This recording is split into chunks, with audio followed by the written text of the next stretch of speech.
Police প্রহরা আছে sir, সব বন্দোবস্ত হয়ে গেছে স্যার। Very good. আর আশপাশের সমস্ত রাস্তায় ব্যারিকেড লাগিয়ে দাও, ঠিক আছে? কেউ যেন আসতে যেতে না পারে। Over and out. একটা গাড়িও যেন এদিক দিয়ে না যেতে পারে। হ্যাঁ স্যার। যারা হেঁটে হেঁটে যাবে তাদের বলে দাও অন্য রাস্তা দিয়ে যেতে। কাল সকালবেলা এখান দিয়ে ভিআইপির একটা বড় কনভয়ে যাবে, আর ভেতর থেকে আমরা খবর পেয়েছি যে ওই কনভয়ের মধ্যে একটা গন্ডগোল হতে চলেছে। কারোর ওপর যদি একটুও সন্দেহ হয় সঙ্গে সঙ্গে আমাকে জানাবে। সব সিসিটিভি ক্যামেরা জাজ হয়ে গেছে, সব ঠিকঠাক কাজ করছে। Good.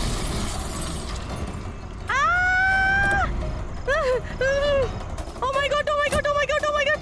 I'm so sorry, I'm so sorry. ওঠো ওঠো ওঠো ওঠো। এটা আমি কিছু করিনি। Get up, please get up. Accident করলেন না নাকি? না না না, আমি কিছু করিনি। He came in front of my car. এভাবে কেউ গাড়ি চালায় নাকি? স্যার, এ তো মরে গেছে। মরে গেছে? না না না না না, আমি কিছু করিনি। আরে ম্যাডাম, এই সিসিটিভি ক্যামেরাতে সবকিছু রেকর্ড হয়ে গেছে। এটা চালু আছে? হ্যাঁ চলে এগুলো। এটা কেন চলে? অ্যারেস্ট করো ওনাকে। লিসেন। অ্যাকচুয়ালি আমার হাজবেন্ড যে আছে, he is a very very rich man. টাকার কোনো অভাবই নেই ওনার।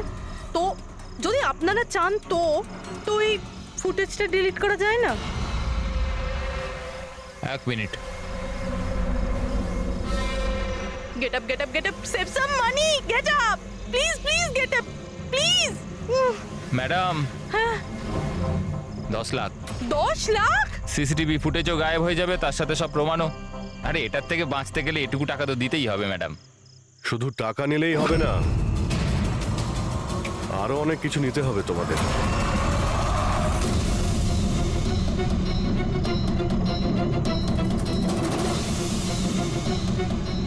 স্যার, তোমরা জানো তোমাদের ডিউটি আজকে এখানে কেন ছিল? কারণ আমরা জানতে চেয়েছিলাম যে 24শে জুলাই রাত এখানে কার ডিউটি ছিল আর কে টাকা নিয়ে অপরাধীদের ছেড়ে দিয়েছিল।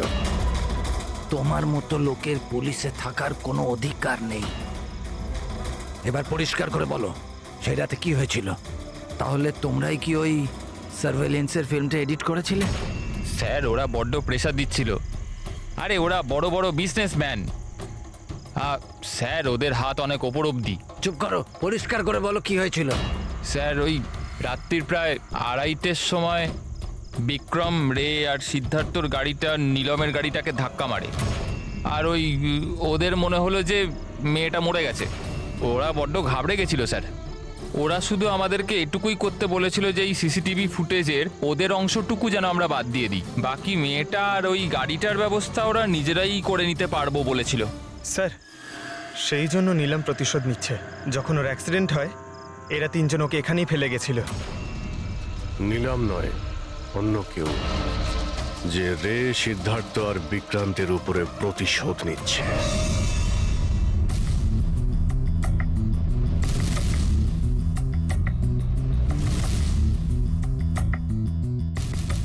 অভিজিৎ, নীলমের শরীর থেকে তার বাইরে যাওয়া পসিবল নয়। অ্যাস্ট্রাল প্রজেকশন, সেটা তো আমরা ধরছিই না। আর পুরবী তো দেখেছে, পুরবী ওখানে ছিল, আর ও তো বলছিল যে নীলম ওখান থেকে নড়েইনি। তাহলে বুঝে উঠতে পারছি না যে সিদ্ধার্থ আর রে, এরা দুজনে নীলমকে রাস্তায় কিভাবে দেখলো। এক মিনিট, এই নীলম একই সময় নিজের রুমে আর হসপিটালের করিডোরেও তো দেখা গিয়েছিল। 1 মিনিট বস, এই যে গাড়িটা নীলমকে হঠাৎ দেখে ঘাবড়ে গিয়ে উল্টে যায়নি, বরং এই গাড়িটাকে অ্যাক্সিডেন্ট করানো হয়েছে। এত জোরে ধাক্কা মেরেছে যে ওদিকে দরজাটা তো পেরিয়ে গেছে। ইচ্ছে করে জেনে বুঝে কোনো গাড়ির সঙ্গে এটাকে ধাক্কা লাগানো হয়েছে।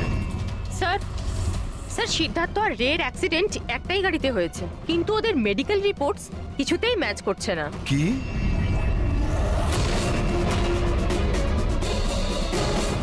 হ্যাঁ বস।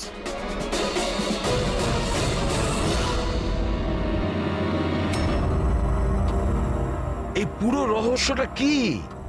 এটা কি বলতে চাইছে? ফিঙ্গারপ্রিন্টস আর ফুটপ্রিন্টস ম্যাচ করা, দুটোই তো অ্যাক্সিডেন্ট। আর সারিকা বলছে যে সিদ্ধার্থ আর রের মেডিকেল রিপোর্ট ম্যাচ করছে না। এই পুরো ব্যাপারটা আসলে কি?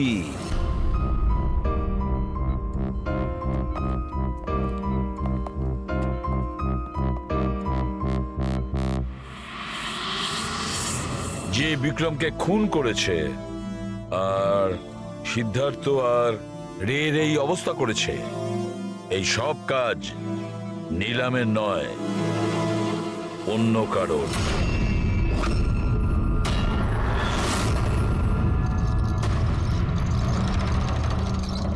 রে রে তোমার যেখানে অ্যাক্সিডেন্ট হয়েছিল সেখানে সিআইডির অফিসাররা গিয়েছিল, আর তাছাড়া তোমার গাড়ির কন্ডিশন আর তোমাদের মেডিকেল রিপোর্টও চেক করা হয়েছে। ওটা খুব সাংঘাতিক অ্যাক্সিডেন্ট হয়েছিল। দেখো সিদ্ধার্থর কিরকম অবস্থা। কিন্তু একটা জিনিস দেখে ভালো লাগছে, এত বড় অ্যাক্সিডেন্ট, এত সাংঘাতিক অ্যাক্সিডেন্ট যেখানে সিদ্ধার্থর এরকম অবস্থা, সেখানে তোমার তো শুধু এত সামান্য আঘাতটা লেগেছে কিভাবে? আচ্ছা, এই অ্যাক্সিডেন্টটা হলো কিভাবে? আসলে ওই আমি রাস্তাতে আমি নিলামকে দেখেছি, আর এই কথাটাই আমি সিদ্ধার্থকে বলেছি। ওই ভয় পেয়ে গাড়ি টার্ন করতে গেল, গাড়ি স্পিডে ছিল তো কন্ট্রোল হলো না, আর গাড়ি উল্টে গেল। না না না না না, মিথ্যে কথা বলছো তুমি। তোমার গাড়ি উল্টে যায়নি, অন্য গাড়ি এসে তোমাকে ধাক্কা মারে। কে?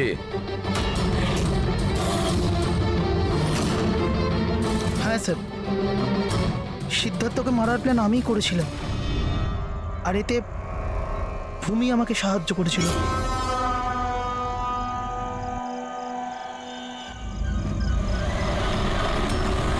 আরে ব্রেকটা মার, ব্রেকটা মার, ব্রেকটা মার!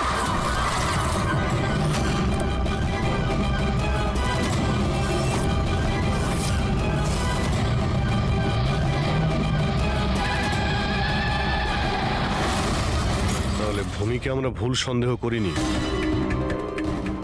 আর নিলামের হলোগ্রাম ওটাও তুমি বানিয়েছিলে, তাই তো? এই নিলাম একই সময় নিজের রুমে আর হসপিটালের করিডোরেও তো দেখা গিয়েছিল।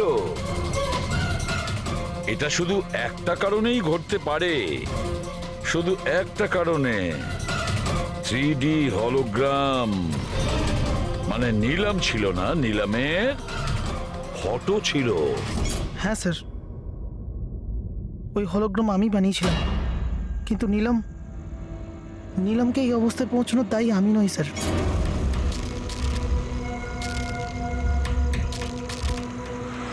এই নিলাম আমাদের ডিসি চকে কেন ডাকলো? ও আমার উপর লিগ্যাল অ্যাকশন নেবার কথা ভাবছে, কিন্তু আমি ওকে 1 টাকাও দেবো না। ওর হিসেব আমি আজকে একদম শোধ করে দেবো। আরে কি করছিস বিক্রম? ও বন্ধু আরে আমাদের। উড়িয়ে দে এটাকে বিক্রম। আরে সিদ্ধার্থ, তুই চুপ করে বস না। না বিক্রম, না না না বিক্রম! আমি বিক্রমকে আটকানোর চেষ্টা করেছিলাম, কিন্তু স্যার বিক্রম আমার একটা কথাও শুনলো না। আমি নীলমকে বাঁচাতে চাইছিলাম স্যার, ওকে হেল্প করতে চাইছিলাম, কিন্তু এই দুজনে আমাকে কিছু করতে দেয়নি।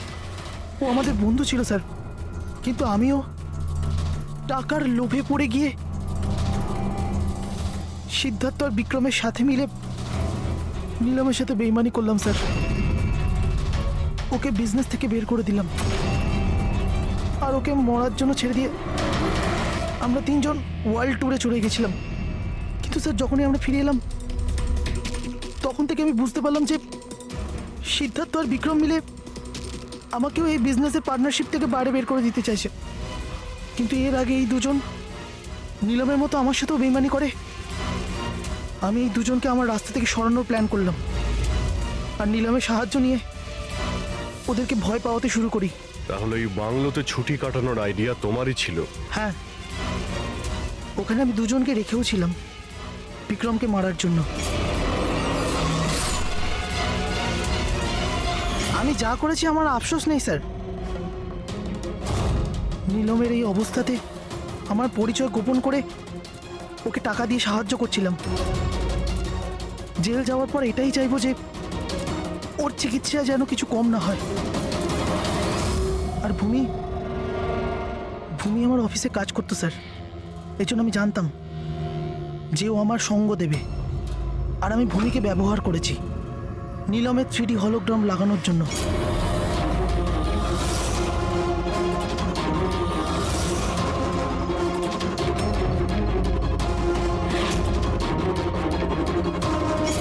তুমি আর ভূমি যা করেছো সেটা অন্যায়, আইন তোমাদের কোনোদিন ক্ষমা করবে না। কঠোরতম শাস্তি হবে তোমাদের।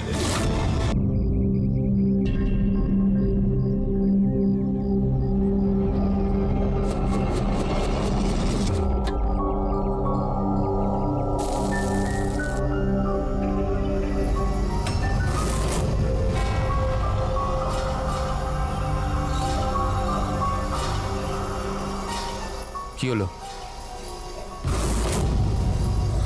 বুঝলি সিদ্ধার্থ, এটা ভেবে অবাক লাগছে যে এতক্ষণ সময় হয়ে গেল আর কেউ আমাদের ওই ব্যাপারে কিচ্ছু জিজ্ঞেস করলো না।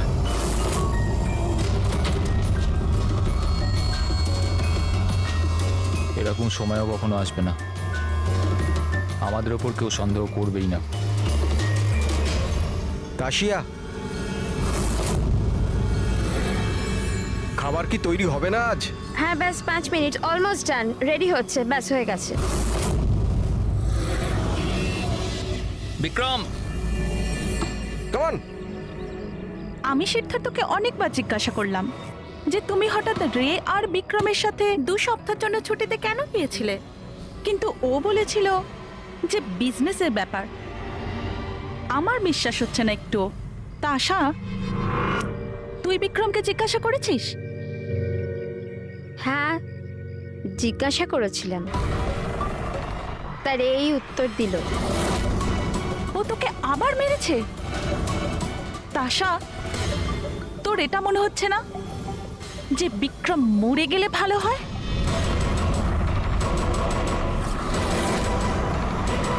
হ্যাঁ খুব মজা হলো, হাঁপিয়ে গেলাম রে। জায়গাটা হেভি ভাই, শহর থেকে অনেকটা দূরে, বেশ ফ্রেশ খুবই লাগছে। রিফ্রেশিং লাগছে, মাঝে মাঝে আসতে হবে। ঠিক বলেছিস ভাই। গুড জব ভূমি, অ্যারেঞ্জমেন্ট দারুণ হয়েছে। Thank you sir. Hello hello, এখানে নেটওয়ার্ক আসে না নাকি? স্যার এখানে নেটওয়ার্ক একটু উইক আছে, আপনাকে ওইদিকে জঙ্গলের দিকে যেতে হবে। হ্যালো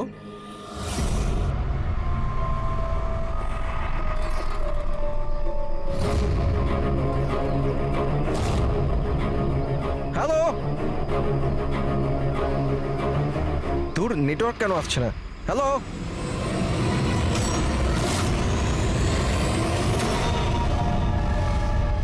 নীলম, তুমি? নীলম? নীলম, নীলম,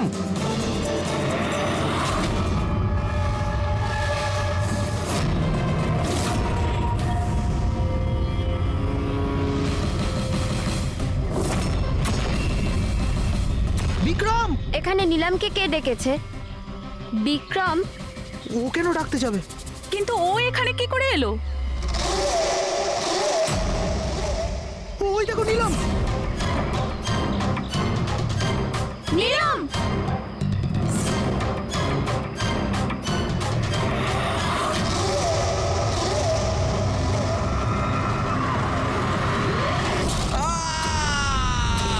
বিক্রমের চিৎকার এটা।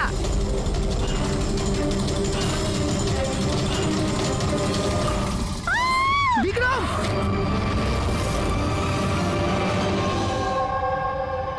তোমরা সবাই বলতে চাইছো যে বিক্রমকে এখানে নীলম ইচ্ছে করে ডেকেছিল যাতে ওকে সহজেই মারতে পারে, তাই তো?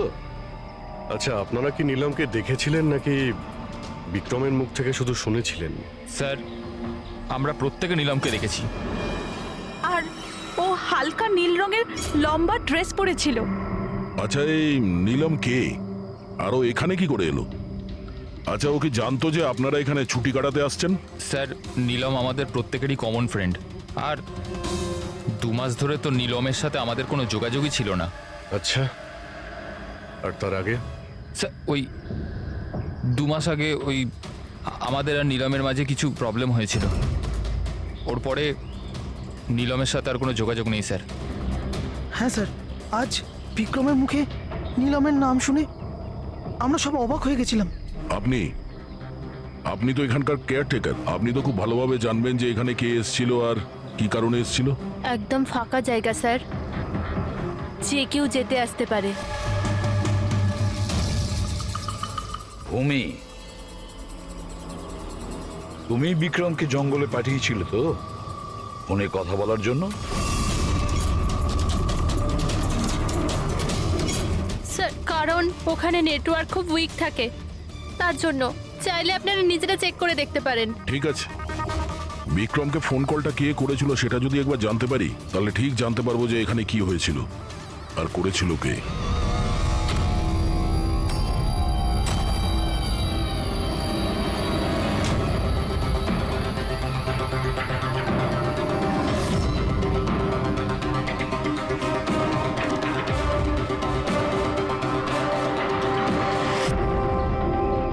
রেডি?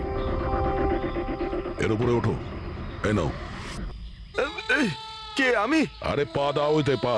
চলো, আরে স্যার কিচ্ছু হবে না। হ্যাঁ, সাবধানে। তাড়াতাড়ি করো। আরে স্যার ধরে নাও এটা। স্যার সাবধানে, নয়তো আমি পড়ে যাবো কিন্তু।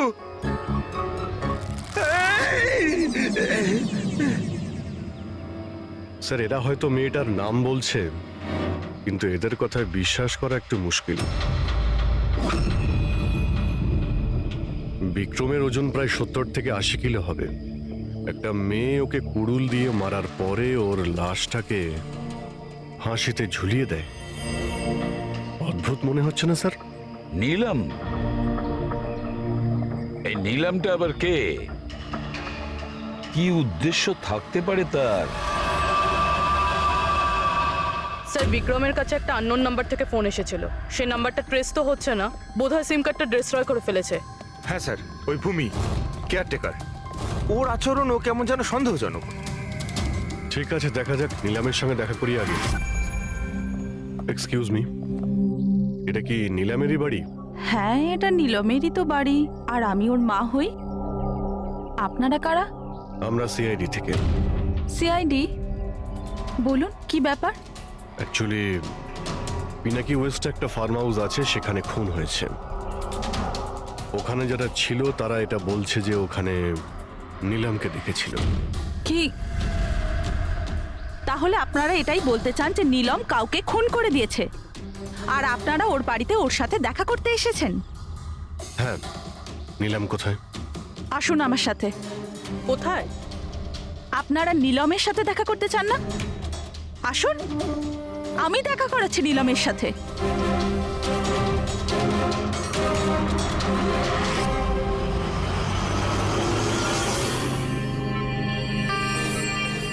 এই যে আমার নীলম, দেখছেন আপনার এর অবস্থা?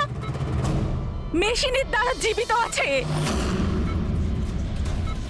শুধুমাত্র চোখ ছাড়া এর শরীরের কোনো অংশের কোনো প্রতিক্রিয়া নেই।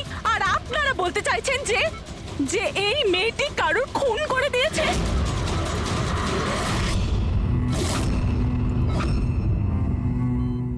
খুন করেছে আমার দিদি?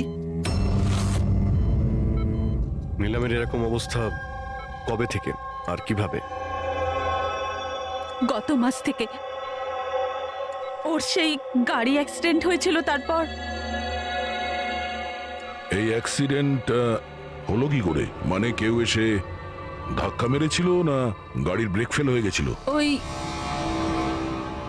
নীলম নেশা করেছিল। আপনারা কারা আর এসব কি হচ্ছে? আমরা সিআইডি থেকে এসেছি। সিআইডি? দেখুন ডক্টর, ওর খুব কাছের বন্ধু বিক্রম, যাকে কেউ নৃশংসভাবে হত্যা করেছে। আর ওখানে যারা ছিল তাদের বক্তব্য হলো এও নাকি ওখানে উপস্থিত ছিল। দিস ইজ নট পসিবল, এটা হতে পারে না। ওরা সবাই মিথ্যে কথা বলছে। বিক্রম আর ওর বন্ধুরা একেবারেই দিদির বন্ধু নয়, বিজনেস পার্টনার ছিল। চিট করেছে ওরা দিদিকে, ঠকিয়ে বিজনেস থেকে আলাদা করে দিয়েছে। ভালোই হয়েছে, ওই 3 জন চিটারের মধ্যে একজন মারা গেছে। খুব ভালো হয়েছে। আমাদের কাছে 5 জন আই উইটনেস আছে, প্রত্যক্ষদর্শী, যারা ওকে ওখানে ঘটনা ঘটার সময় দেখেছিল। আপনি বলতে চাইছেন ওর অবস্থা খুব শোচনীয়? দেখুন, আপনার কথা শুনে আমি খুব অবাক হয়েছি। নীলম সেই অবস্থাতেই নেই যে কোনো মুভমেন্ট করতে পারে। ও নিজের ইচ্ছায় একটা আঙুলও নাড়াতে পারবে না। হ্যাঁ, এটা ঠিক যে ও আমাদের দেখতে পারে, আমাদের শুনতে পারে, আমাদের বুঝতে পারে, কিন্তু এর থেকে বেশি কিছু নয়। ও যে কিছুটা করতে পারছে সেটা আমাদের দেওয়া স্টিমুলেশনের জন্য। মানে আমরা কন্টিনিউয়াসলি ওর ব্রেন ম্যাপিং করছি, ওর মস্তিষ্কের অবস্থার প্রোগ্রেস দেখার জন্য। এটা জানার জন্য যে নীলমের শোনার, দেখার, শোয়ার আর স্পর্শ অনুভব করার কতটা ক্ষমতা আছে, যাতে ওর রিকভারি তাড়াতাড়ি হতে পারে। কিন্তু নীলম শুধু মিউজিক আর ফ্রেগ্রেন্স, তার মানে সুগন্ধতে রিয়্যাক্ট করছে, কারণ ওর মস্তিষ্ক এইসব জিনিসে রেসপন্ড করে। নীলম এই মুহূর্তে একটা প্রাণহীন ফার্নিচারের মতো। ও এখান থেকে নড়তেই পারবে না, কারণ মার্ডার কি করে করবে? বিক্রম নীলমকে দেখেছিল আর ওর পিছু নিয়েছিল। রে, সিদ্ধার্থ আর তাশিয়া, মনিকাও দেখেছিল। এতজন দেখেছে, সবার ভুল হতে পারে, এটা কি করে সম্ভব? কিন্তু নীলমের এই অবস্থা তো আমরা দেখছি স্যার। দেখুন ডক্টর, আপনাদের হসপিটালের গেট থেকে শুরু করে এই পুরো হসপিটালের সিসিটিভি ফুটেজ আমি দেখতে চাই। সরি স্যার, গত সপ্তাহে সিসিটিভি ক্যামেরা খারাপ হয়ে গেছে, কোনো ফুটেজ তো নেই আমাদের কাছে। এখন ডক্টর, একটা কথা মনে রাখবেন যে যদি এটা প্রমাণ হয় যে নীলামি ক্রাইম সিনে ছিল, তাহলে আপনার লাইসেন্স ক্যান্সেল হতে পারে।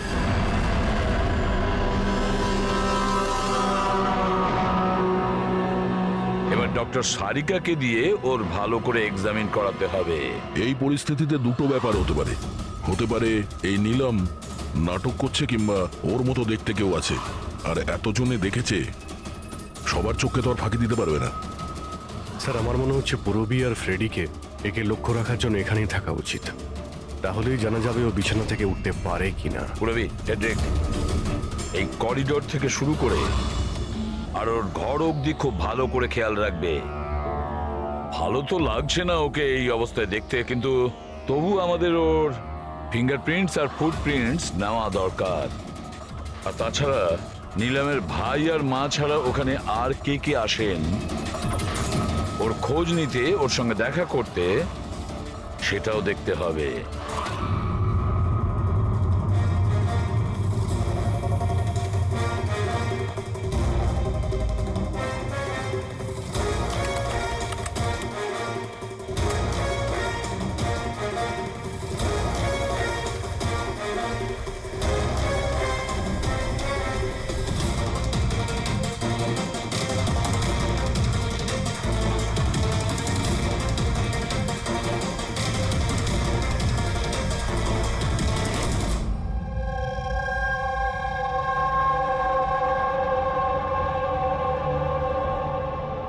আপনারা সবাই তো নীলামের প্রতিবেশী, তাহলে আপনারা তো অবশ্যই জানবেন যে নীলামের কি কোনো যমজ বোন আছে? না স্যার। আচ্ছা, কোনো কাজিন বা ফ্রেন্ড যাকে নীলামের মতোই দেখতে? স্যার, নীলমকে আমরা ছোট থেকে দেখছি, অনেক বছর ধরে চিনি ওদের পরিবারকে। নীলমের কোনো বোন নেই, শুধু একটা ভাই আছে। আচ্ছা আচ্ছা রাজু, তুমি তো অনেক বছর ধরে এখানে কাজ করছো, তুমি নিশ্চয়ই জানবে। স্যার, নীলম দিদির আত্মীয়দের দেখেছি আমি, ওনার বন্ধুদেরকে আমি চিনি, কিন্তু স্যার এমন কেউ নেই যাকে নীলম দিদির মতো দেখতে। নীলম, ওর জ্ঞান নেই, ও কোমাতে আছে, আর ও তো কিছুই করতে পারবে না। আর রইলো বাকি সবাই যারা ওই সময় পিকনিকে প্রেজেন্ট ছিল। বিক্রমকে খুন ওদেরই মধ্যে কেউ করেছে। তবে স্যার, এই তাশিয়া বিক্রমের স্ত্রী, ওর মুখ দেখে মনে হচ্ছে না যে ওর স্বামী মারা যাওয়াতে ওর কোনো আফসোস রয়েছে। কিংবা স্যার নীলমের মা বিদ্যা আর ওর ভাই ঋষভ। স্যার, বিক্রম আর ওর বন্ধুরা নীলমকে বিজনেস থেকে সরিয়ে দিয়েছিল। হতে পারে বদলা নেওয়ার জন্য দুজনে মিলে বিক্রমকে প্রাণে মেরে দিয়েছে। স্যার, সন্দেহর তালিকায় তো এও রয়েছে। এই বিক্রমকে জঙ্গলের দিকে পাঠিয়েছিল স্যার। পঙ্কজ, এই 4 জনের ওপর কড়া নজর রাখো। দেখো গত 48 ঘন্টায় কি করছিল, কোথায় কোথায় গিয়েছিল। স্যার, স্যার আমার একটা ব্যাপার একদম ভালো লাগেনি। কি ভালো লাগছে না ভাই?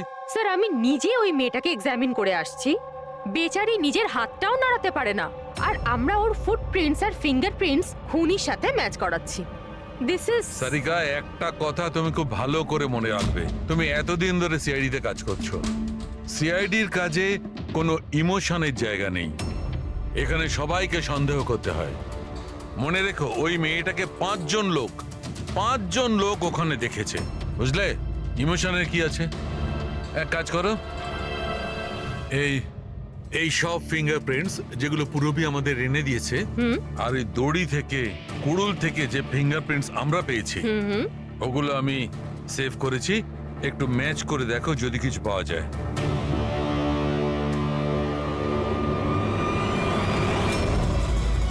গড, এটা তো ম্যাচ হয়ে গেছে। ম্যাচ হয়ে গেছে। হসপিটালের যে ভিজিটার্স বুক আছে সেই হিসাবে কোনো একজন ডক্টর রজত আছে যে গত 2 সপ্তাহ ধরে এই নিলামের সঙ্গে দেখা করতে আসছে। ডক্টর রজত? আচ্ছা, উনি কি সেই যিনি অ্যাস্ট্রোফিজিক্স আর প্যারানর্মাল সায়েন্স নিয়ে কাজ করছেন?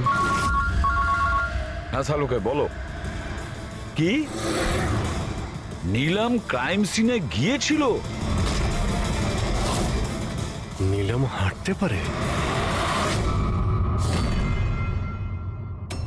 ডক্টর রজত, নীলম তো চলাফেরা করতে পারে, কারণ ক্রাইম সিনে আমরা যে ফুটপ্রিন্ট আর ফিঙ্গারপ্রিন্ট পেয়েছি সেটা তো ওর সঙ্গে ম্যাচ করে গেছে। তাহলে এই পুরো বিষয়ে আপনার কি রোল? দেখুন, আমি আপনাদের কথা অস্বীকার করছি না। হসপিটালের বেড থেকে নীলম উঠতে পারে। হ্যাঁ, ওর ফিঙ্গারপ্রিন্টস আর ফুটপ্রিন্টস অ্যাস্ট্রাল প্রজেকশনের সাথে মিলবে কি মিলবে না, that I am not sure. Excuse me, কি বললেন আপনি? Astral, what is that mean? এক minute, astral projection? Are you joking? আমার সঙ্গে মজা করছেন না তো? নীলমের ভাই ঋষভকে আমি বলেছিলাম একটা বিশেষ মিউজিক চালানোর জন্য আর নীলমের পাশে ফুল রাখার জন্য। এই কাজটা ওর মস্তিষ্কে প্রভাব ফেলবে, ওটা তাড়াতাড়ি কাজ করতে থাকবে আর নীলম তাড়াতাড়ি সুস্থ হয়ে যাবে। এখন বুঝতে পারছি যে নীলমের মস্তিষ্ক খুব বেশি পাওয়ারফুল হয়ে গেছে, এতটা যে ও নিজেকে অন্য কোথাও প্রজেক্ট করতে পারে। ও নীলম নয়, ওর অ্যাস্ট্রাল প্রজেকশন।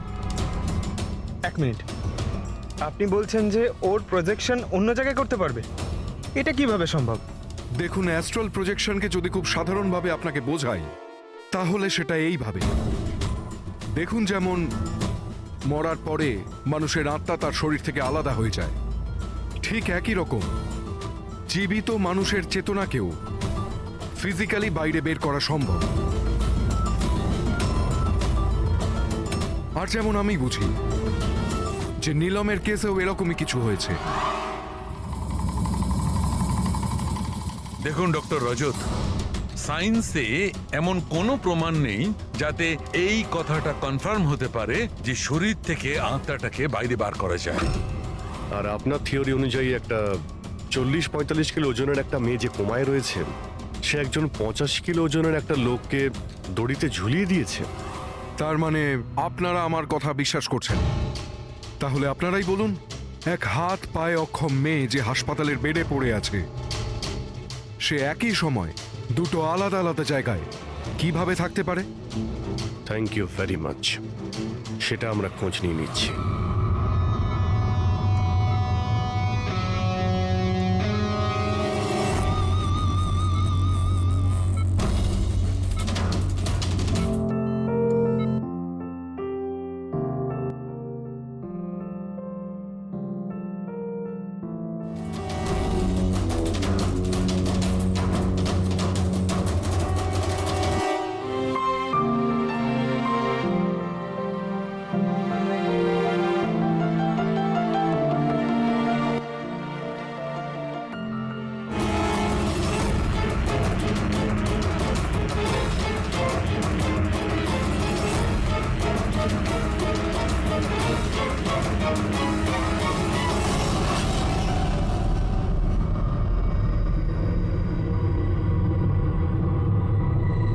শোনো,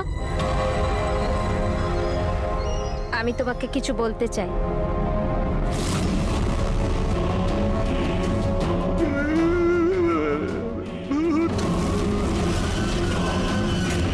আরে, এই মাত্র তো ছিল।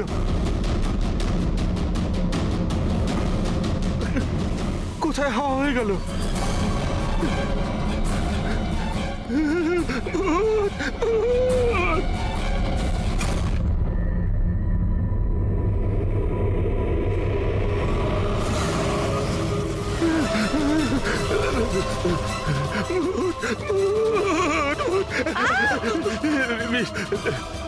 ওখানে ভূত। কোথায়?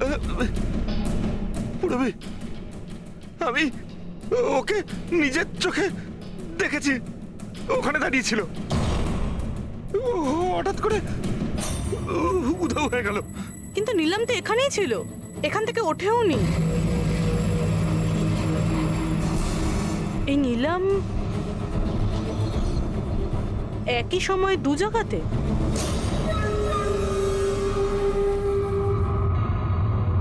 স্যার আমি নিজের চোখে দেখেছি নিলামের আত্মা দাঁড়িয়েছিল এই করিডোরেই। স্যার ও ওর রুমেই ছিল, ঋষভ মিউজিক অন করে ফুল রেখে শুতে চলে গেছিল। এরকম প্রথমবার হয়নি স্যার, আমি দেখেছি। স্যার ওর বডি এখানেই থাকে আর ও বাইরে ঘুরে বেড়ায়। দেখলেন, আমি আপনাদের আগেই বলেছিলাম মিউজিক আর ফুলের জন্য ওর নার্ভের সক্রিয়তা বেড়ে যায়, আর সেই অবস্থায় ওর আত্মা শরীরের বাইরে চলে যায়। Astral projection. Astral projection? হ্যাঁ। ঋষভ ভেতরে যাও, গিয়ে মিউজিক চালাও, যেটা তুমি তোমার বোনকে শোনাও, আর ওই ফুল সেটাও রাখো। হ্যাঁ স্যার। এবারে দেখবো।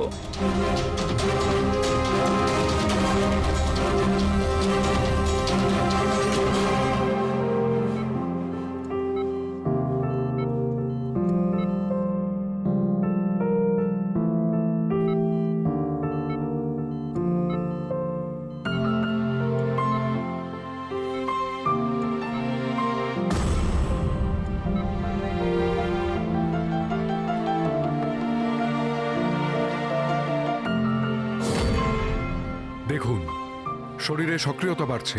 আমি আপনাকে বলেছিলাম না আমি ভুল বলিনি? ঠিক আছে ডক্টর, ওর আঙ্গুলটা নড়াচড়া করছে, কিন্তু ওর অ্যাস্ট্রাল প্রজেকশন কোথায়? শুধু তো আঙ্গুলের রিয়াকশন দেখছি। তাহলে কি পুরো হসপিটালেই ওর আঙ্গুলের ছাপ খুঁজে বেড়াবো? যদি ওর আত্মা ওর শরীর থেকে বেরিয়ে অন্য কোথাও যায়, তাহলে ওর ফুটপ্রিন্ট আর ফিঙ্গারপ্রিন্টও সাথে নিয়ে যায়, তাই না? দেখুন, আপনাকে বুঝতে হবে, নীলমের আত্মা আপনার অর্ডারে তার শরীর ছেড়ে বাইরে আসবে না। এটা নিজে থেকেই স্বেচ্ছায় আসবে। ও প্লিজ ডক্টর, আপনার এই সায়েন্সের কথাবার্তা আমাদের মাথাতেই ঢুকছে না। এই কেসটা আমরা সলভ করব, বুঝেছেন? আপনারা আমার কথাকে বিশ্বাস করুন। এক্সকিউজ মি, আসুন। দেখুন দেখুন নিলামকে। ওর অবস্থা দেখে আপনাদের মনে হচ্ছে যে হসপিটাল থেকে বাইরে বেরিয়ে ও কাউকে মার্ডার করতে পারে? হ্যাঁ স্যার, আমরা প্রত্যেকে ওকে দেখেছিলাম, ওটা নীলমই ছিল, আর আমাদের কোনো ভুল হয়নি স্যার। 1 মাস হয়েছে তোর অ্যাক্সিডেন্টের, এটা হতেই পারে যে অভিনয় করছে, হাঁটাচলা করতে পারে। সিদ্ধার্থ ও সত্যি বেড থেকে নড়াচড়া করার অবস্থায় নেই। তাহলে ওটা কে ছিল যাকে আমরা ওখানে দেখেছিলাম? ওই দেখো নিলাম। স্যার, আমি বলেছিলাম না নীলমের আত্মা ওর শরীর থেকে। Thank you very much. আপনি আমার ওদিকে গিয়ে বসুন। আপনারাও প্লিজ ওদিকটা গিয়ে বসুন, প্লিজ ওই দিকটা গিয়ে বসুন। স্যার এর আঙুল আর পায়ের ছাপ ম্যাচ কিভাবে হতে পারে? হতে পারে যদি কেউ নিলামের ফিঙ্গারপ্রিন্টস আর পায়ের ছাপ ক্রাইম সিনে ছেড়ে আসে তবে। কি হলো স্যার? একটা কথা আমার মাথায় ঘুরছে। বিক্রমের মৃত্যুর পরে তোমাদের মনে আছে বিক্রমের বন্ধুরা কি বলেছিল? স্যার, নীলম আমাদের প্রত্যেকেরই কমন ফ্রেন্ড, আর 2 মাস ধরে তো নীলমের সাথে আমাদের কোনো যোগাযোগই ছিল না। সিদ্ধার্থ কি করে জানলো যে নীলমের অ্যাক্সিডেন্ট 1 মাস আগে হয়েছিল? 1 মাস হয়েছে তোর অ্যাক্সিডেন্টের, হাঁটাচলা করতে পারে, এটা হতেই পারে যে অভিনয় করছে। সিদ্ধার্থ, রে, তাশিয়া, মনিকা আর ভূমি, এদের সবাইকে বিউরোতে নিয়ে এসো। সিদ্ধার্থ,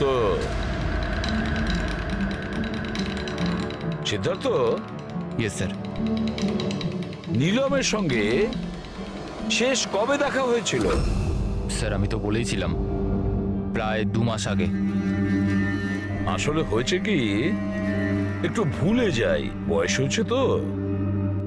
2 মাসের মধ্যে যখন দেখা হয়নি, তাহলে নীলমের অ্যাক্সিডেন্টের ব্যাপারে তুমি কিভাবে জানলে? স্যার, ঠিকঠাক তো মনে নেই, কিন্তু কথায় কথায় বিক্রমই বলেছিল আমাকে।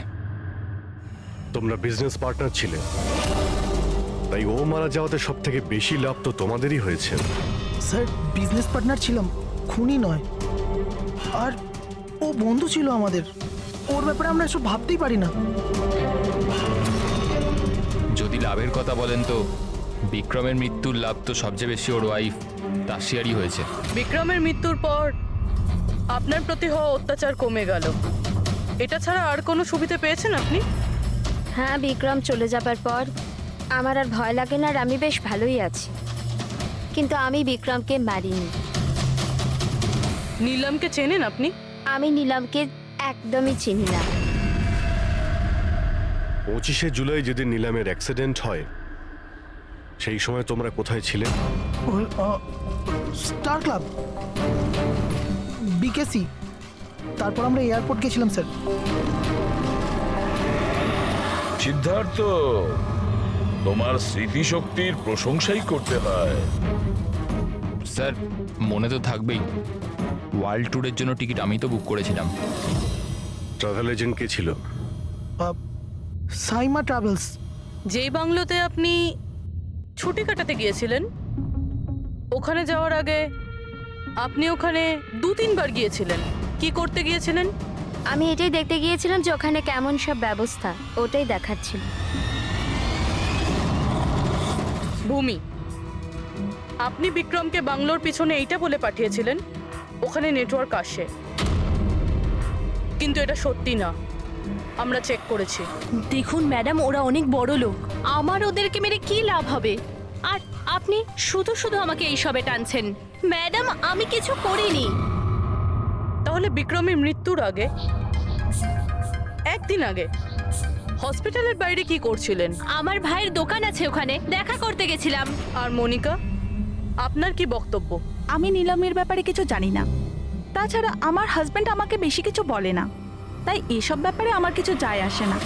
স্যার এই 5 জনের মধ্যে বিক্রমের খুন যেই করুক, কিন্তু বিক্রমের খুন আর নীলমের যে অ্যাক্সিডেন্ট, এদের মধ্যে কোনো না কোনো সম্পর্ক তো আছে স্যার। রাইট, এটা অ্যাস্ট্রাল প্রজেকশনের ব্যাপার নাকি যমজের, কিন্তু এটা তো শিওর যে এদের মধ্যে কেউ আছে যে নিলামের এই অবস্থার সুযোগ নিচ্ছে। নিলামের অ্যাক্সিডেন্ট পালোমি ব্রিজে 25শে জুলাই হয়েছিল, আর পুলিশ খবর পায় ওই দিন সকালে 4টে থেকে 5টার মধ্যে। এটা খোঁজ নিতে হবে যে ওই 3 জন বিক্রম, সিদ্ধার্থ আর রে 25শে জুলাই কোথায় ছিল, আর কে নিলামের অ্যাক্সিডেন্টের ব্যাপারে প্রথম জানতে পারে। আর হ্যাঁ অভিজিৎ, ওই সাইমা ট্রাভেলস, ওখানেও ভালো করে জিজ্ঞাসাবাদ করো। পুরবি, আজকে রাত্রে এই হসপিটালেই থাকো, কিন্তু একটা কথা মনে রেখো, ওই রুমে আজ না কোনো মিউজিক বাজবে না কোনো ফুল থাকবে। শুধু এটা খেয়াল রাখতে হবে যে নিলামের শরীর থেকে নিলাম বাইরে কিভাবে যায়। বিক্রম, রে, সিদ্ধার্থ, এদেরকে আপনি অবশ্যই চেনেন। ওদের ওয়ার্ল্ড ট্যুরের টিকিট তো আপনিই বুক করেছিলেন না? হ্যাঁ স্যার। স্যার ওরা খুব অদ্ভুত লোক। স্যার প্রথমে ওরা দিল্লি যেতে চেয়েছিল, বুকিংও হয়েছিল, কিন্তু হঠাৎ করে বললো যে 3-4 ঘন্টার মধ্যে জোগাড় করে দাও, ওয়ার্ল্ড ট্যুরে বেরোবো। দেখুন, ডিটেলে বলুন আপনাদের কি কথা হয়েছিল। হ্যাঁ স্যার। ওই অ্যাক্সিডেন্টের ব্যাপারে কি করে জানলেন আপনারা? স্যার সকাল 4টের সময় আমাদের কাছে খবর এসেছিল যে একটা গাড়ি ব্রিজ থেকে নিচে পড়ে গেছে। আমি আমার টিম নিয়ে এখানে পৌঁছই আর ওই মেয়েটাকে গাড়ি থেকে বাইরে বের করি। কিন্তু স্যার অবাক হওয়ার বিষয় হলো এটাই যে এত ভয়ঙ্কর অ্যাক্সিডেন্টের পরেও মেয়েটার শ্বাস চলছিল। তদন্ত করে কি জানতে পেরেছেন? এটা কোনো অ্যাক্সিডেন্ট